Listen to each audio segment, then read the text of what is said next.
Ajin tushmasligi uchun ajin bor ayollar, yuzi quruq ayollarimiz nima qilishlari kerak? Ko'proq suv ichishlari kerak, bu bir.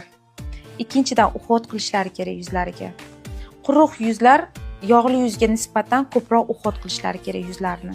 Parvarish qilishlari kerak. Chunki quruq yuz bo'lgandan keyin quruq teriga ajin tushish moyilligi juda ham yuqori darajada. O'shaning uchun har xil vitaminlar bor. Aptekada ham sotiladi, bemalol retseptsiz olsanglar bo'ladi. Oddiygina Ayvit vitamini. Aptekadan olasizlar, bir kunda bir mahal yo ikki mahal ichsanglar bo'ladi, ertalab va kechqurun.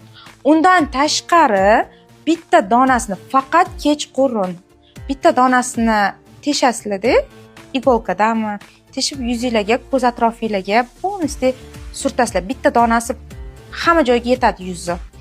Yaxshilab sindirasizlar. Eng zo'r yuzga beruvchi vitamin oziqa. Mana shu aytgan retseptimni sizlar bir hafta davomida qilib ko'ringlar, o'zingizda natijani ko'rasizlar.